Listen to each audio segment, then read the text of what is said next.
উনি ছোট্ট সূরা, মাত্র 3টি আয়াত। কোরআন শরীফের সবচেয়ে ছোট্ট সূরা হলো সূরাতুল কাউসার।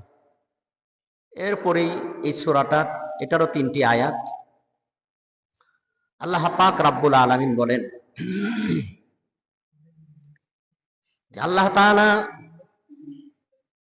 এই সূরাটি নাজিল করেছেন।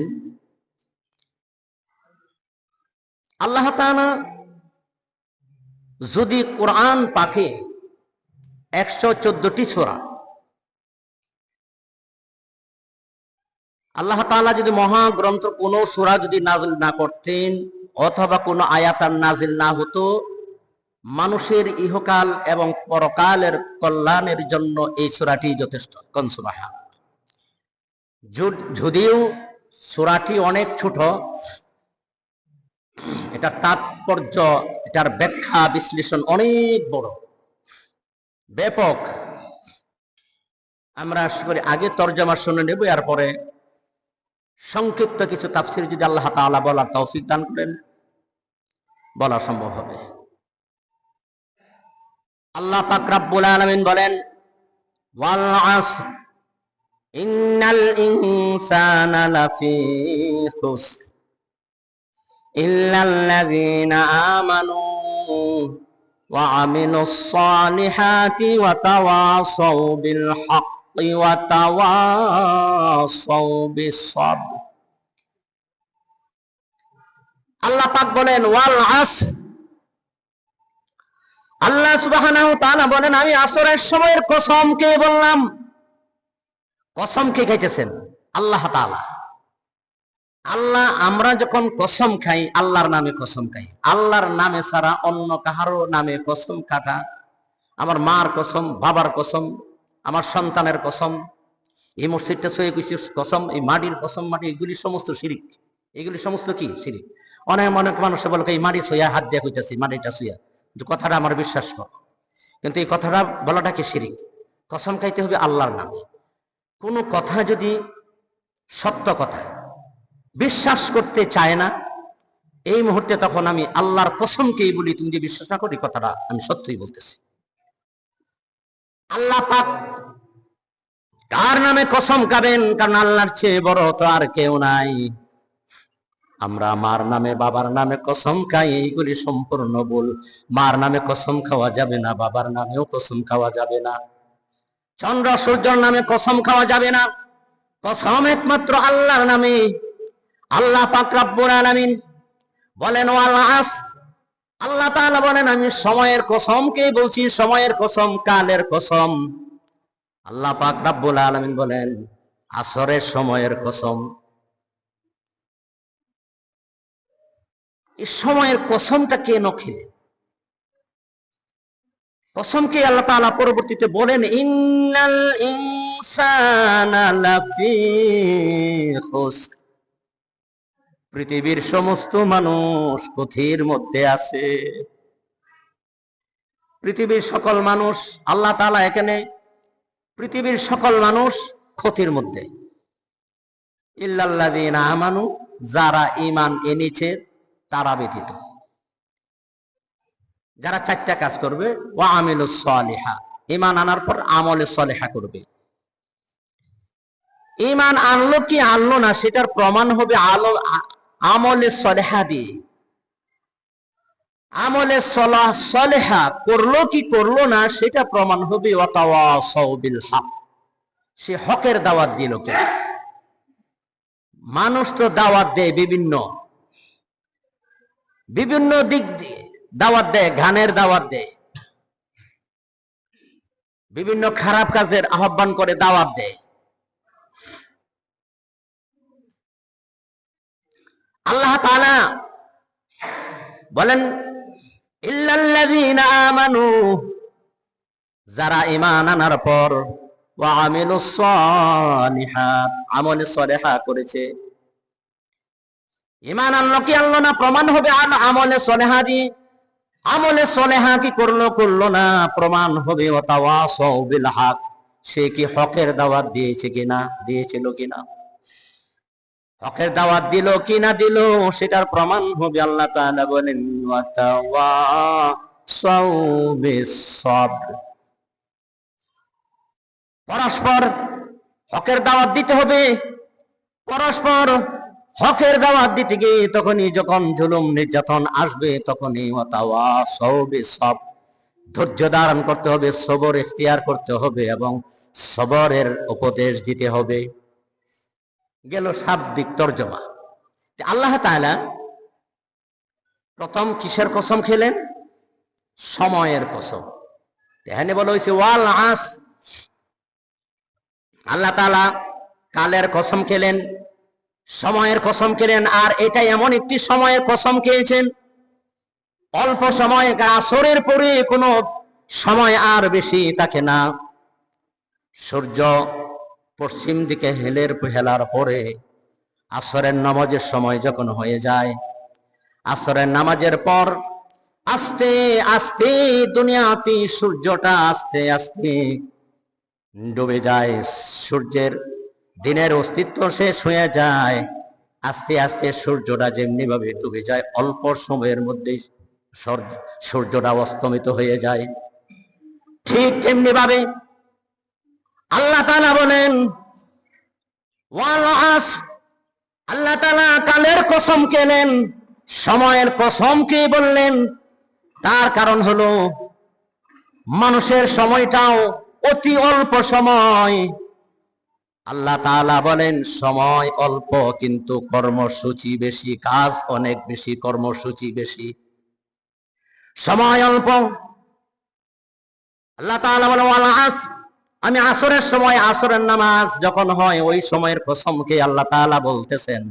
সময়ের কসম খেলেন, আল্লাহ তাআলা বুঝাইলেন আসরের নামাজের পর সূর্যটা যেমনি ভাবে আস্তে আস্তে অল্প সময়ের ভিতরে সূর্য অস্তমিত হয়ে যায়। হে পৃথিবীর মানুষ, তোমাদেরকে যে আমি একটি হায়াত দান করেছি, সেই হায়াত নামের, জীবন নামের সূর্যটাও আস্তে আস্তে হায়াত শেষ হয়ে যাবে। সুবহানাল্লাহ। সময়ের কসম কি আল্লাহ তাআলা সতর্ক করলেন এই পৃথিবীর জগৎবাসী। এখানে সময়ের কসম। আর সেই সবচাইতে মানুষ সবচাইতে সময়ের অপব্যয় করে সবচাইতে বেশি, ঠিক না বেশি? বাঙালি সময়ের এত অপচয় করে, এত অপচয়, সময়ের এত অপচয় করে। যদি এরকম কোনো বাক্স থাকতো তাহলে সময় 3 বছরের কাজ করতো 300 বছরে, সময়টাকে আটকায় ধরে রাখত। সময়ের মূল্য নাই। সময়ের মূল্য তখনই হবে, মানুষ মূল্য দেয় কখন? জীবন বেলার, জীবন মৃত্যুর সময় যখন এসে যায়, দুনিয়ার হায়াতের কালি যখন শেষ হয়ে যায়, মৃত্যু পথে যখন সম্মুখীন হয়ে যায়, ঘেরগিরি যখন শুরু হয়ে যায়, দম বন্ধ হয়ে আসতেছে, সময় শেষ, তখন মানুষে বোঝে একটি সময়ের যে কি দাম। তখন মনে মনে অনেক ভাবে আর যদি 1 বছর সময় পেতাম, যদি 1 বছর হায়াত পেতাম, তাহলে আমি মসজিদ ছাড়া আর কোথাও থাকতাম না, 5 ওয়াক্ত নামাজ গিয়ে মসজিদে পড়তাম। আল্লাহ যদি আমাকে ভালো করতো। মৃত্যু পথের পতিত যখন জানখানদানি সখাত শুরু হয়ে যায়, গলায় ঘেরঘিরি শুরু হয়ে যায়, তখনই বুঝবেন একটা শ্বাসের দাম কত, সময়ের দাম কত।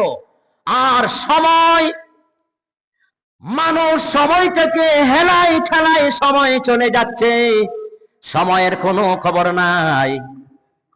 দোকানে শাসটলে আড্ডা মেরে সময় কাটিয়ে দিচ্ছে, ঘন্টার ঘন্টা সময় চলে যাচ্ছে। আসরের আজান হয়ে যায়, মসজিদে যায় না, গল্প গুজারি করতে করতে মাগরিব চলে গেল, এশাও চলে গেল। এইভাবে সময় আস্তে আস্তে সময় যে যাইতেছে, অর্থাৎ সময়ের সাথে আমার জীবন মৃত্যুর, আমার হায়াতের কালেও আস্তে আস্তে শেষ হইতেছে। আল্লাহ তাআলা বলেন আমি মানুষকে দুনিয়াতে কেন পাঠালাম? আল্লাযী খালাকাল মাউতা ওয়াল হায়াতা লিয়াবলুয়াকুম আইয়ুকুম আহসানু আমালা। আল্লাহ তাআলা জীবন এবং মৃত্যু দান করলেন, জীবন শেষে মৃত্যুকে অবধারিত করে দিলেন। মাঝখানের সময়টা কে বলা হয় হায়াত, জীবন এবং মৃত্যু মাঝখানের সময়টা হলো মানুষের হায়াত। হায়াত শেষ হয়ে যাইতেছে, লিয়াবলুয়াকুম আইয়ুকুম আহসানু আমালা। আল্লাহ তাআলা সেই হায়াতটা তোমাকে দেখবেন, তোমাকে পরীক্ষা করবেন। কে পরীক্ষায়, কে সৎ পথে চললো আর কে অসৎ পথে চললো, আল্লাহ তাআলা পরীক্ষা নিবেন, পরীক্ষা করবেন। কে ভালো কাজ করলো আর কে খারাপ কাজ করলো, আল্লাহ তাআলা জীবন দিয়া হায়াত দিয়েছেন, এরপরে জীবন শেষে মৃত্যুকে অবধারিত করেছেন। মাঝখানের সময়টা চলে যাচ্ছে, মানুষের কোনো খবর নাই। এই অবসর সময়ের হিসাব আল্লাহর দরবারে দিতে হবে।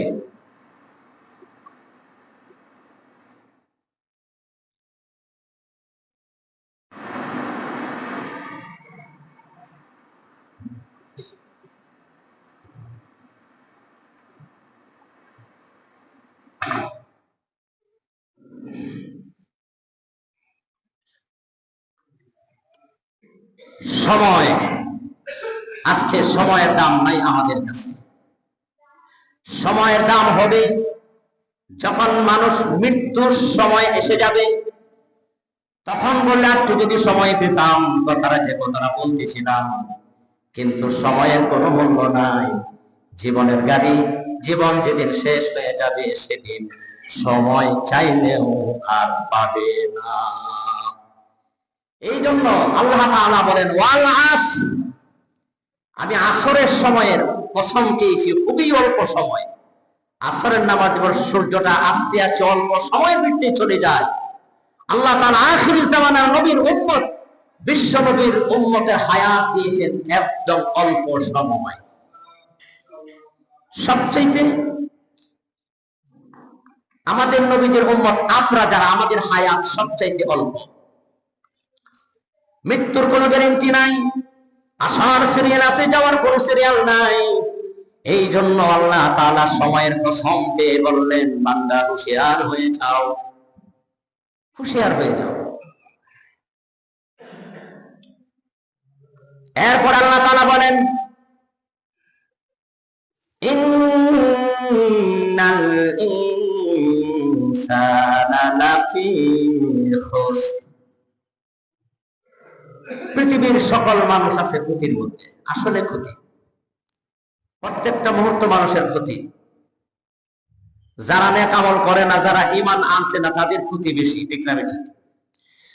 ক্ষতি এখানে দুই প্রকার। একজন খাঁটি মুসলিমের ক্ষতি, আর কাট্টা কাফেরের ক্ষতি, নাস্তিক মুরতাদের ক্ষতি। দুটোটা ক্ষতি কিন্তু এক নয়। সবাই ক্ষতিগ্রস্তর মধ্যে আছি, কিন্তু মুমিনের ক্ষতি আর কাফের মুশরিকের ক্ষতি কখনো এক হতে পারে না। উদাহরণ দিলে বুঝবেন। আপনি 1 লক্ষ টাকা চালান আছে, 1 লক্ষ টাকা চালান দিন, গাড়ি ভর্তি মাল, চট্টগ্রাম অথবা বরিশালে মাল পাঠাচ্ছেন, সাপ্লাই দিচ্ছেন, মাল 1 ট্রাক মাল ভর্তি বা 1 নৌকা, 1 লক্ষ টাকা চালান।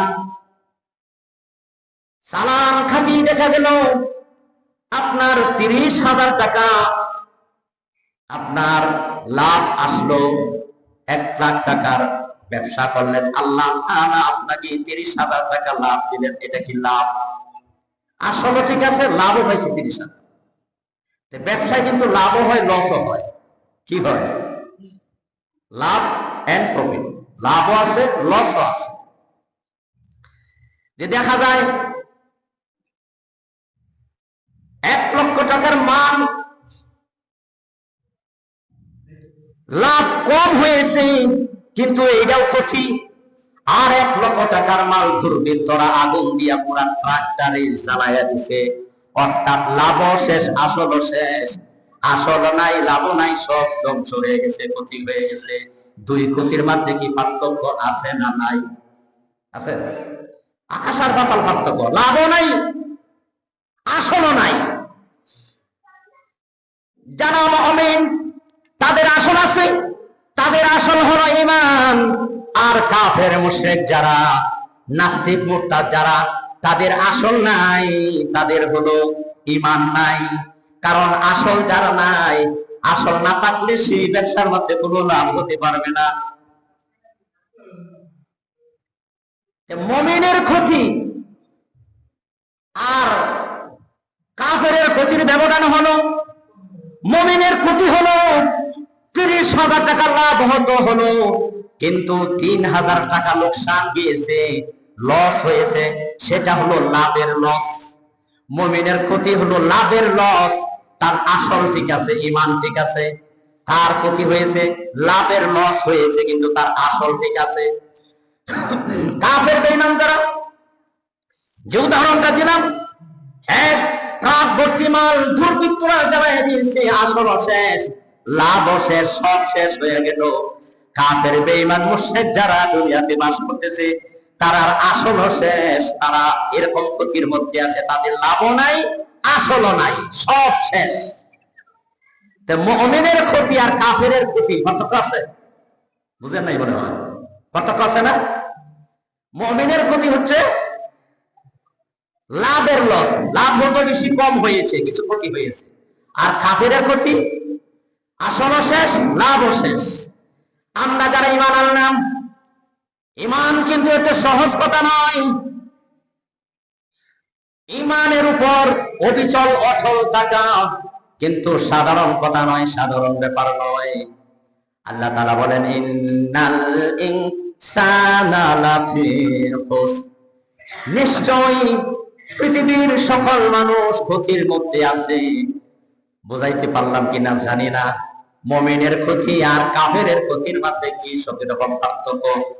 মুমিনের ক্ষতি, মুমিনের লস হচ্ছে লাভের লস, লাভ বেশি হয়তো কম হয়েছে, কিন্তু তার আসল ঠিক আছে, ঈমান ঠিক আছে। ঈমান যদি না থাকে, যত নেক আমল সে করুক না কেন, আল্লাহর দরবার কিন্তু কবুল হবে নাকি? কবুল হবে? মুসলমান, আল্লাহ তাআলা বলেন, ইল্লাল্লাযীনা আমানু, কিন্তু তারা নয় যারা ঈমান এনেছে। ইল্লাল্লাযীনা আমানু ওয়া আমিলুস সালিহাত, ঈমান আনার পর যারা আমলে সলেহা করেছে, নেক আমল করেছে, ভালো কাজ করেছে, 4টা কর্মসূচি, 4টা নীতিমালা, 4টা নীতিমালা আল্লাহ তাআলা দিলেন। 4টা নীতিমালা যদি তার ঠিক থাকে, 4টা নীতি যদি ঠিক থাকে, 4টা গুণ যদি ঠিক থাকে, তার দুনিয়াতেও লস নাই, আখিরাতেও লস নাই। দুনিয়াতেও লাভ, আখিরাতেও লাভ। সুবহানাল্লাহ। দুনিয়া, দুনিয়া ও মাজরাআতুল আখিরাহ, দুনিয়াটা হচ্ছে আখিরাতের ক্ষেত। এখানে ফসল, আখিরাতের ক্ষেত মানে আখিরাতের ফসল। এখানে নেক আমলের মাধ্যমে ফসল এখানে উৎপাদিত করতে হবে। জমিনে ফসল করে মানুষ, ধান বোনার পর এরপরে আগাছা জমে, আগাছা যদি পরিষ্কার না করি, ধান শেষ হয়ে যায়, ধান বেশি ফলন ভালো হয় না, ঠিক না বেঠিক? আর যদি জমিতে ধান একবারে নাই বনে, জমিতে ধানই বনে নাই, ফসল হবে? আশা করা যায় যে বৈশাখ জ্যৈষ্ঠ মাসে আমি ফসল কাটবো, জমিতে তো ধানই বনে। আল্লাহ তাআলা বলেন, ইল্লাল্লাযীনা আমানু, যারা ঈমান আনলো। ঈমান আনা এত সহজ নয়। যারা মক্কায় সর্বপ্রথম যারা ঈমান এনেছিল, এখন ঈমানের দাবি উপরে সুদ খায়, ঠিক না বেঠিক? ঈমানের দাবি করে ঘুষ খায়, ঈমানের দাবি করে আবার মিথ্যা কথা বলে, ঈমানের দাবি করে জিনা ব্যভিচার করে, ঈমানের দাবি করে আবার মদ্যপান করে, ঈমানের দাবি করে পরের সমালোচনা করে, ঈমানের দাবি করে আবার পরের ক্ষতি করে, ঈমানের দাবি করে আবার সমস্ত দুর্নীতিতে লিপ্ত আছে। সেই ঈমানের কোনো দাম নাই, মনে করে আমার ঈমান ঠিক আছে। মানুষ সে নিজেও জানে না ঈমান আছে কি নাই, এমন কাজ করে, কাজ করার সাথে সাথে তার ঈমানটা যেমনি ভাবে শেষ হয়ে যায়। ঈমান আনার পরে যদি কোনো মানুষ শিরিক করে, একটা শিরিকই যথেষ্ট, একটা শিরিকের কারণে তার ঈমানটার সাথে সাথে শেষ হয়ে যায়, ঈমান ভেঙে যায়। ঈমান ভঙ্গের 10টা কারণ। কয়টা কারণ? ঈমান ভঙ্গের মানুষে মনে করে, হাদিস শরীফে বলা আছে, মান কানা লা ইলাহা ইল্লাল্লাহ ফাদাখালাল জান্নাহ, যে ব্যক্তি একবার কালেমা পড়লো সে ইসলামের ভিতরে প্রবেশ করলো। আর যে কালেমা পড়লো, যে ইসলামকে মেনে চললো, ফাদাখালাল জান্নাহ, সেই ব্যক্তিটা পৃথিবীতে যত পাপ করুক না করুক, যদি তার আকীদার মধ্যে, ঈমানের মধ্যে যদি শিরিক না থাকে, তাহলে আল্লাহ পাক রব্বুল আলামিন কোনো না কোনো দিন তাকে জান্নাতবাসী করবেন। সুবহানাল্লাহ। দুনিয়া নিয়ে মগ্ন হয়ে থাকলে পড়বেন, চলবে না।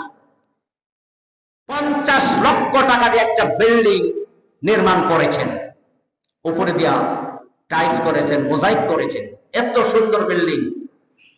এই বিল্ডিংটাকে ধ্বংস করার জন্য রিমোটের মাধ্যমে একটি টাইম বোমিং যথেষ্ট, একটা বোমা যথেষ্ট। রিমোটে একটা টিপি দিবে, 50 লক্ষ টাকার বিল্ডিংটা ঝিমনি ভাবে খান খান হয়ে ধ্বংস হয়ে যায়। কোন মানুষ যদি ঈমান আনার পরে শিরিক করে, সাথে সাথে ঈমানটা এমনি ভাবে ভেঙে যায়, ঈমান ছুটে যায়। ঈমানের দাবি করে মাজারে মান্নত করে, করে না? মাজারও যদি মান্নত করে, ঈমান সাথে সাথে চলে যাবে। আমার ছেলেটা যদি জন্মায়, ছেলে যদি হয় মাজার নিয়ে মাথা কামাবো, হয় না? মাজারে নিয়ে মাথাটা কামাবো, বাবার দরবারে কিছু দিব, উদ্দেশ্য এটাও শিরিক। অর্থাৎ ঈমান চলে গেছে, সে নিজেও জানে না। অসংখ্য শিরিক করতেছে মানুষ। আমার ছেলেটা যদি বিদেশ না থাকতো, 2টি বা 3টি ছেলে আমার বিদেশ আছে, খাওয়ার কত বেটার টাকা আসতেছে পকেটে, ওরা হাড় ভাঙ্গা পরিশ্রম করে টাকা পাঠায়, আর সেই টাকা পকেটে নিয়ে বাজার করে আর খায়, নামাজ পড়ে না। মহিলাদের মধ্যেও কিছু আছে, তারাও নামাজ পড়ে না। স্বামীর হাড় ভাঙ্গা রক্ত পরিশ্রমের পয়সা দিয়ে খাওয়া দাওয়া করে, কিন্তু টিভি নিয়ে বসে থাকে, নামাজ পড়ে না। ঠিক না বেটি? এই যে সময় চলে যাচ্ছে, অবসর সময় হিসাব আল্লাহ তাআলা দিবেন। বলার উদ্দেশ্য হলো, ঈমান আনার পর সমস্ত অন্যায় কাজ থেকে বিরত থাকতে হবে। আল্লাহ তাআলা বলেন, ওই সমস্ত মানুষ ক্ষতি নয় যারা ঈমান এনেছে। সুবহানাল্লাহ। ঈমান আনার পর ঈমানের উপর টিকে থাকা, লা ইলাহা ইল্লাল্লাহ, লা ইলাহা ইল্লাল্লাহ হিন্দুরাও পারে। ওই স্বাধীনের সময় আমরা শুনছি আর কি, আমার আব্বা আনা করছে, যখন বিহারিরা আসছে, এক হিন্দুকে ডাক দিয়েছে, কালমা বাতাও, কালমা বাতাও, লা ইলাহা ইল্লাল্লাহ মুহাম্মাদুর রাসূলুল্লাহ। আসলে তো হিন্দু, এর পড়ছে কালমা, কিন্তু আসলে কি ঈমান নিয়ে, ঈমানে নেওয়ার জন্য পড়ে নাই, জান বাঁচানোর জন্য পড়ছে। কিসের জন্য? জান বাঁচানো। মনে করবে সে মুসলমান। সুবিধাবাদ জিন্দাবাদ। ভাইজান আমার, ঈমান একটা কঠিন জিনিস। ঈমানের উপর টিকে থাকা, কারণ ঈমান আনার পর সেই ব্যক্তি আর কোনো পাপ করতে পারবে না, শিরিক তো করতে পারবে না। শিরিক করার সাথে সাথে যে ব্যক্তি আল্লাহর নামে শিরিক করে, তার জন্য জান্নাতকে আল্লাহ তাআলা হারাম করে দিয়েছে। কন্যা, সে কখনো জান্নাতে যেতে পারবে না। কোরআনের অসংখ্য আয়াত, ইন্নাহু মান ইউশরিক বিল্লাহি ফাকাদ হারামাল্লাহু আলাইহিল জান্নাহ ওয়া মাওয়াহুন নার ওয়া বি'সা মাথওয়াল যালিমিন। ঈমান আনার পর যদি শিরিক করেন, অর্থাৎ ঈমানের মধ্যে যদি শিরিক থাকে, ঈমানের মধ্যে শিরিক থাকে কেমনে, কথাটা বোঝাই। যেমন মনে করেন, ঈমান আনার পর, ঈমান এনেছে, আল্লাহর হুকুম দিয়ে রাষ্ট্র চলবে, আল্লাহর হুকুম মোতাবেক, কোরআনের আইন মোতাবেক রাষ্ট্র চলবে, কোরআনের আইন মোতাবেক সমাজ চলবে, পরিবার চলবে, সমাজ চলবে, দেশ চলবে, আদালত চলবে, অফিস চলবে, আদালত চলবে, সবকিছু কোরআন দিয়ে চলবে। এখন 5 ওয়াক্ত নামাজ পড়ে, হাতে তসবিহ আছে, 3 চিল্লা দিছে, এরপরে আদালতে বসে আল্লাহ পাক রব্বুল আলামিন আল্লাহ তাআলার আইনের বিরুদ্ধে ফয়সালা দিয়েছে। বলেন ঈমান আছে কি নাই? নাই। 5 ওয়াক্ত নামাজ পড়লেও লাভ নাই। যদি আকীদার মধ্যে ঈমানের মধ্যে শিরক থাকে, আল্লাহর আইনও মানে, আর শাসক যারা মন গড়া আইন তৈরি করে দেশ শাসন করে তাদের আইনও মানে, তাহলে কি সে মুসলমান থাকবে? কখনো। এই যে সূরাতুল আসরের আলোচনা করতেছি, এটা অনেক ফজিলত। কোন সাহাবী, আল্লাহ রাসূলের দুইজন সাহাবী যখন একত্র হতেন, তখন একজন আরেকজনকে সূরাতুল আসর না শিখায়, না শোনায় যাইতেন না। কোন সুবহানাল্লাহ। হাদিস শরীফের মাদ্রাসে ইমাম বাইহাকী রাহমাতুল্লাহি আলাইহি সুনানে বাইহাকীতে নকল করেছেন, মিন আসহাবি রাসূলিল্লাহি সাল্লাল্লাহু আলাইহি ওয়াসাল্লাম ইযা তাকায়ান লা ইয়াতাফাররাকা আহাদুহুমা হাত্তা ইয়াতাফাররাকা আহাদুহুমা আলাল আখার। সূরাতুল আসর। কোন সুবহানাল্লাহ। লা ইয়াতাফাররাকা, যখন একজন আরেকজনের সাথে দেখা হতো, বিচ্ছেদ কখনো দুজন থেকে আলাদা হতেন না। হাত্তা ইয়াতাফাররাকা আহাদুহুমা ইল্লা আহাদুহুমা আলাল আখার, যতক্ষণ একজন আরেকজনকে সূরা আসর না শোনাতেন। সুবহানাল্লাহ। এই সূরাতুল আসরের আমলটা যদি একজনে করে, তার জন্য জান্নাতে যাওয়া যথেষ্ট। সুবহানাল্লাহ। তাহলে ঈমান আনার পর শিরক করা যাবে না। এরপর আল্লাহ তাআলা বললেন ওয়া আমিলুস সালিহাত, আমলে সালিহা করতে হবে। আমলে সালিহা মনে করি আমরা শুধু নামাজ, পাঁচ ওয়াক্ত নামাজ তো আছে, রমজানের রোজা তো আছে, হজ আছে, যাকাত আছে, মা বাবার খেদমত আছে। মা বাবার খেদমত যদি না করে, তাহলে নামাজ রোজা সম্পূর্ণ যাবে বিফলে।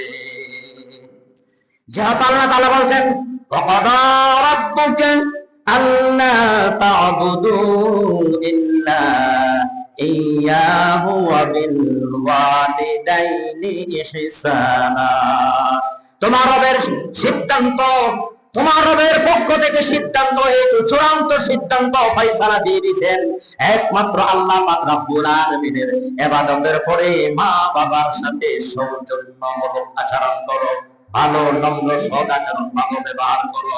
যদি ভালো ব্যবহার না করো, মা বাবার সাথে যদি ঝাড়ি দিয়ে কথা বলো, মা বাবার খেদমত না করে, বর্তমানে তো মা বাবাকে বৃদ্ধাশ্রমে ফেলাইয়া যাচ্ছে অনেক সমাজের ধনাত্মবান ব্যক্তিরা টাকা দিয়া। না, মা বাবার খেদমত নিজে করতে হবে। তুমি যদি তোমার মা বাবার খেদমত না করো, তোমার সন্তান কখনো তোমার খেদমত করবে না। সেই জন্য মা বাবার খেদমত করতে হবে, পরের হক আদায় করতে হবে, প্রতিবেশীর হক আদায় করতে হবে, আত্মীয় স্বজনের হক আদায় করতে হবে, এক মুসলিম আর এক মুসলমানের হক আদায় করতে হবে। অর্থাৎ মানুষের সাথে সদাচরণ, ভালো ব্যবহার করতে হবে, হালাল খাইতে হবে, হারামকে বর্জন করতে হবে, এবং সৎ পথে চলতে হবে, সৎ কাজে আদেশ দিতে হবে, অসৎ কাজে নিষেধ দিতে হবে। এই সব কিছু মিলায়া হচ্ছে নেক আমল। সুবহানাল্লাহ। এই সবগুলি হচ্ছে নেক আমল। ঈমান আনার পর ঈমান আল্লাহ কি আল্লাহ না প্রমাণ হবে আমলে সলেহা দ্বারা। যদি আমলে সলেহা না থাকে, ভালো নেক আমল না থাকে, তাহলে কি তার ঈমান আনা কবুল হবে না? তাহলে ওই যে ইন্নাল ইনসানা লাফি খুসর, সেই ব্যক্তি ক্ষতির মধ্যে আছে। কিসের মধ্যে? ক্ষতির মধ্যে আছে। কাফেররা যাকে বললাম, তার দুনিয়াও শেষ, যেহেতু তার ঈমান নাই, তার আসল নাই, লাভও নাই। মুমিনের ঈমান আছে, আসল আছে। যদি লস যায়, লাভের লস হবে। সুবহানাল্লাহ। যদি আকীদার মধ্যে শিরক না থাকে, আকীদা নিয়া খাঁটি বিশুদ্ধ আকীদা নিয়া মৃত্যুবরণ করতে পারেন। যদি আকীদার মধ্যে শিরক আর বিদআত না থাকে, ঈমানের মধ্যে, আল্লাহ তাআলা বলেন ফাকাত ফাযা ফাওজান আযীমা, সেই ব্যক্তিরই হবে সফল কাম। সুবহানাল্লাহ। এরপর সময় অতি অল্প, আল্লাহ তাআলা এরপরে বলেন নিজে নেক আমল করলে হবে না, হকের দাওয়াত দিতে হবে। কিসের দাওয়াত দিতে হবে? হকের দাওয়াত দিতে হবে, সত্যের দাওয়াত দিতে হবে। আর হকের নিজে হক পথে চলা অতি সহজ, নিজে হক সৎ পথে চলা সহজ, নিজে নামাজ পড়া সহজ, তাহাজ্জুদ পড়া সহজ, নিজে নেক আমল করা সহজ। শুধু নিজে নেক আমল করলে হবে না। যখন বিবির কাছে যাবেন, বিবি সাহেব, 5 ওয়াক্ত নামাজ কিন্তু আপনার আদায় করতে হবে, না হয় আপনার সাথে সম্পর্ক আমার থাকবে না। এটা বলতে পারবেন না। এটা কেউ এখানে বলতে পারবেন না, আমি বলতে হাত দিয়ে বলতে পারি। কেন? আমরা সকলে 5 ওয়াক্ত নামাজ সঠিকভাবে আল্লাহ বুজুর্গ হই নাই। দুনিয়া সবার কাছে বুজুর্গ হওয়া বা আল্লাহর ওলি হওয়া যায়, বিবি সাহেবের কাছে আল্লাহর ওলি হওয়া কঠিন ব্যাপার। এক মৌলভী সাহেব, দরবেশ সাহেব বলতেছে, আমি তো আল্লাহর ওলি হয়ে গেছি, তুমি আমাকে ওলি মানো। তুমি তুমি আবার কিসের ওলি? ওই বাড়িতে একজন আল্লাহর ওলি আছে, বুজুর্গ ব্যক্তি আছে, পীর সাহেব আছে, এত আকাশ দিয়ে উঠে যায়। তো তাই নাকি? যে হ্যাঁ, আরে সেই ওলিটা তো আমি ছিলাম। তো হো হেললে কিন্তু তোমাদের একটু বাঁকা দিচ্ছি, এটা তুমি ছিলা। নিজের বিবির কাছে ওলি হওয়া এত সহজ নয়, কিন্তু মুহাম্মদুর রাসূলুল্লাহ সাল্লাল্লাহু আলাইহি ওয়াসাল্লাম যেদিন নবুয়ত পেলেন, মা খাদিজা রাদিয়াল্লাহু তাআলা আনহা গিয়ে বলেন, খাদিজা আমি তো নবী হয়ে গেলাম, আমার কাছে ওহী এসেছে। মুহূর্তের মধ্যে দেরি করলেন না, মুহূর্তের মধ্যে পড়ে নিলেন লা ইলাহা ইল্লাল্লাহু মুহাম্মাদুর রাসূলুল্লাহ। বিবি সাহেবের কাছে বানাবো বড় কঠিন, ভালো লোক হতে হবে, নিজের নেক আমল হতে হবে। সেই জন্য হক পথে নিজে চলা সহজ, পরিবার পরিজন সমাজ রাষ্ট্র সব জায়গায় হকে দাওয়াত দিতে হবে, হককে প্রতিষ্ঠা করতে হবে। আর হক যখন প্রতিষ্ঠা করবেন, জুলুম আসবে, নির্যাতন আসবে, রিমান্ড আসবে, ফাঁসির দড়ি আসবে, তখন আল্লাহ তাআলা বলেন ওয়াতাওয়াসাউ বিস-সাবর। তখন যদি ধৈর্য ধারণ করতে পারো, সবর এখতিয়ার করতে পারো, আর সবরের উপদেশ দিতে পারো, তাহলে তুমি দুনিয়াও কামিয়াবি, আখিরাতেও তুমি কামিয়াবি। সুবহানাল্লাহ। দুনিয়াতেও তাকে হাসানা দিবেন আল্লাহ তাআলা, কিয়ামতের ময়দানে তাকে জান্নাতবাসী করবেন। সুবহানাল্লাহ। ব্যাখ্যা দিতে পারলাম না, অতি সময় অল্প, আমার সময় শেষ হয়ে গেছে। এই সূরাটা খুবই গুরুত্বপূর্ণ। এই সূরার আমলটা প্রথম কি, আমরা ক্ষতির মধ্যে আছি, ক্ষতি হবে না কখন? যদি ঈমান আনার পর শিরক না করি, নেক আমল করি, হকের দাওয়াত দেই, 4টা কাজ, এরপরে সবর এখতিয়ার ধারণ করি, আল্লাহ সুবহানাহু ওয়া তাআলা সাহায্য করবেন, পরকালে নাজাত দিয়ে জান্নাত দিবেন। সুবহানাল্লাহ। সকলে বলেন আমিন।